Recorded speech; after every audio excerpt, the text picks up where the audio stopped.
નમસ્કાર મિત્રો આજની વિડીયોમાં વાત થશે દેશ અને દુનિયાના સુપરફાસ્ટ સમાચારની। સૌપ્રથમ વાત કરીએ તો આતંક સામેના યુદ્ધમાં જર્મનીનો ભારતને સંપૂર્ણ ટેકો। આતંકવાદ સામેની ભારતની લડાઈને જર્મનીએ સંપૂર્ણ સમર્થન આપ્યું છે।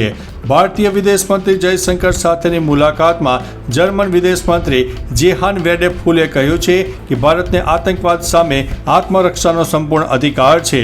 22 એપ્રિલના રોજ થયેલા ક્રૂર હુમલાથી અમે આઘાત પામ્યા છે। જયશંકરે કહ્યું છે કે જર્મની ભારતના આત્મરક્ષાના અધિકારને સમજ્યો છે, અમે તેની પ્રશંસા પણ કરીએ છીએ। મિત્રો, અન્ય મહત્વના સમાચારની વાત કરીએ તો ગુજરાતમાં ધોધમાર વરસાદની આગાહી, યલો એલર્ટ જારી કરવામાં આવ્યું છે। હવામાન વિભાગે 27 તારીખ સુધીમાં દરમિયાનમાં ગુજરાતના અનેક વિસ્તારમાં યલો એલર્ટ આપ્યું છે। દક્ષિણ ગુજરાત અને સૌરાષ્ટ્રમાં ગાજવીજ સાથે વરસાદ પડશે। 50 કિલોમીટર પ્રતિ કલાકની ઝડપે પવન સાથે ધોધમાર વરસાદ પડવાની શક્યતા છે। અરબી સમુદ્રમાં સર્જાયેલું લો પ્રેશર ડિપ્રેશનમાં ફેરવાઈ ગયું છે, ત્યારે હવે માછીમારોને આગામી 5 દિવસ દરિયો ન ખેડવા માટે પણ સૂચના આપી દેવામાં આવી છે। મિત્રો, અન્ય મહત્વના સમાચારની વાત કરીએ તો સુપ્રીમ કોર્ટની રાજસ્થાન સરકારને ફટકાર। સુપ્રીમ કોર્ટે કોટામાં વિદ્યાર્થીઓ ને પડી રહેલી તકલીફોના કારણે ગંભીર કારણો જણાવ્યા અને રાજસ્થાન સરકારને ફટકાર લગાવી છે। કોર્ટે કહ્યું છે કે આ વર્ષે કોટામાં અત્યાર સુધીમાં 14 વિદ્યાર્થીઓ નથી રહ્યા। આ અંગે તમે રાજ્ય તરીકે શું પગલાં લઈ રહ્યા છો? ફક્ત કોટામાં જ વિદ્યાર્થીઓ કેમ આવી મુશ્કેલી અનુભવી રહ્યા છે? એક રાજ્ય તરીકે તમે શું આ વિશે કંઈ વિચાર્યું નથી? મિત્રો, અન્ય મહત્વના સમાચારની વાત કરીએ તો 4 રાજ્યોમાં કોરોનાના નવા કેસ, સરકારની એડવાઇઝરી જારી કરવામાં આવી છે। દિલ્હી, હરિયાણા, કેરળ અને કર્ણાટકમાં કોરોનાના નવા કેસ નોંધાતા આરોગ્ય તંત્ર દોડતું થયું છે। દિલ્હીમાં 3 વર્ષ બાદ ફરીથી કેસ નોંધાયા છે, જેના પગલે તમામ હોસ્પિટલોને બેડ, ઓક્સિજન, દવાઓ અને રસી માટે તૈયારી રાખવાની એડવાઇઝરી આપવામાં આવી છે। દિલ્હીના આરોગ્ય મંત્રીએ જણાવ્યું છે કે હાલ 23 કેસ નોંધાયા છે, જેમાં સામાન્ય તાવ જેવા લક્ષણ છે। સરકાર ગભરાવાના બદલે સતર્ક રહેવાની અપીલ કરી રહી છે। મિત્રો, અન્ય મહત્વના સમાચારની વાત કરીએ તો 19 વર્ષની યુવતી 17 વર્ષના સગીરને લઈને મહારાષ્ટ્ર પહોંચી ગઈ। શિક્ષિકા અને વિદ્યાર્થી કેસ બાદ સુરતમાં ફરી એક ચોંકાવનારી ઘટના સામે આવી છે। 19 વર્ષની યુવતી 17 વર્ષના સગીર યુવક સાથે 1.5 મહિનો મહારાષ્ટ્રમાં રહી હતી। લિંબાયત પોલીસે અપહરણ અને પોક્સો એક્ટ હેઠળ યુવતી વિરુદ્ધ ફરિયાદ નોંધાવી છે। બંનેના સંબંધો સોશિયલ મીડિયા થકી ઘનિષ્ઠ બન્યા હતા।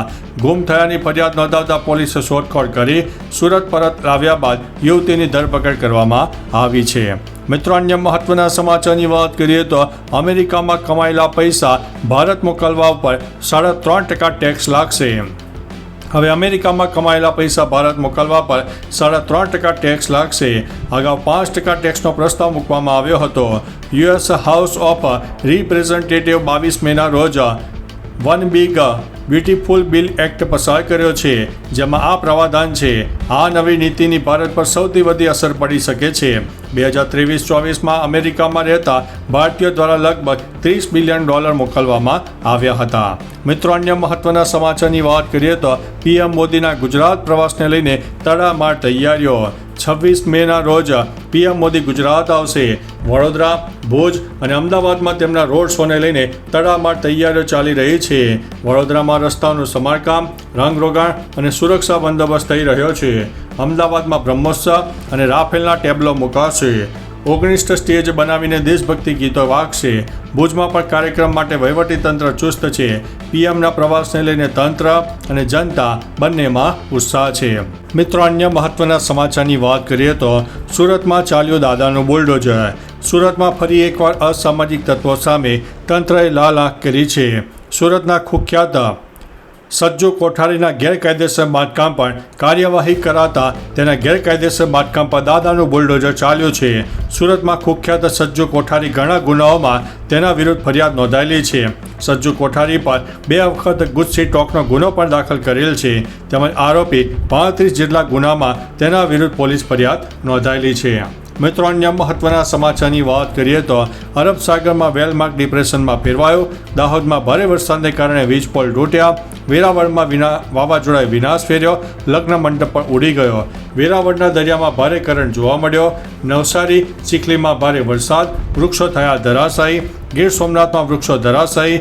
સુરતના દરિયામાં 3 ફૂટ ઊંચા મોજા ઉછળ્યા અને હજુ પણ ગુજરાતના અનેક સ્થળે યલો એલર્ટ જારી કરવામાં આવ્યું છે. માછીમારોને આગામી 5 દિવસ દરિયો ન ખેડવા માટે સૂચના આપી દેવામાં આવી છે. મિત્રો, અન્ય મહત્વના સમાચારની વાત કરીએ તો વાવાઝોડું કેટલે આવ્યું, જાણી લો તેનું અપડેટ. ગુજરાત પર વાવાઝોડાની આફત આવશે કે નહીં તેના સમાચાર સામે આવ્યા છે. અત્યારે રત્નાગીરી આજુબાજુ વાવાઝોડું મંડરાઈ રહ્યું છે. વાવાઝોડાની અસર સૌથી વધુ મુંબઈમાં દેખાઈ રહી છે. ગુજરાતના દક્ષિણ ભાગોમાં ભારે પવન સાથે વરસાદ પણ તૂટી પડ્યો. વાવાઝોડું રત્નાગીરીથી અંદાજિત 40 કિલોમીટરના અંતરે જોવા મળ્યું. રાજ્યમાં વરસાદને લઈને નાવકાસ્ટ આપવામાં આવ્યું છે. રાજ્યના અનેક જિલ્લાઓમાં હજુ પણ રેડ એલર્ટ અને યલો એલર્ટ આપવામાં આવ્યું છે. મિત્રો, અન્ય મહત્વના સમાચારની વાત કરીએ તો સિલ્વર જીતીને નીરજ ચોપરાએ પોલેન્ડમાં તિરંગો લહેરાવ્યો છે. જાનુજા કુઓ જિંકી મેમોરિયલ મીટમાં નીરજ ચોપરાએ 84.14 મીટરના ભાલો ફેંકીને સિલ્વર મેડલ જીત્યો છે. ભારતના ઓલિમ્પિક ચેમ્પિયન માટે ઇવેન્ટ થોડી મુશ્કેલ રહી કારણ કે તેમને અનેક વખત ફાઉલનો સામનો કરવો પડ્યો હતો. છતાં છઠ્ઠા અને અંતિમ પ્રયાસમાં તેમણે પોતાનું શ્રેષ્ઠ પ્રદર્શન આપીને ત્રીજો પદક હાંસલ કરી લીધો છે. જર્મનીના જુલિયન વેબરે 86.12 મીટર સાથે ગોલ્ડ જીત્યો છે.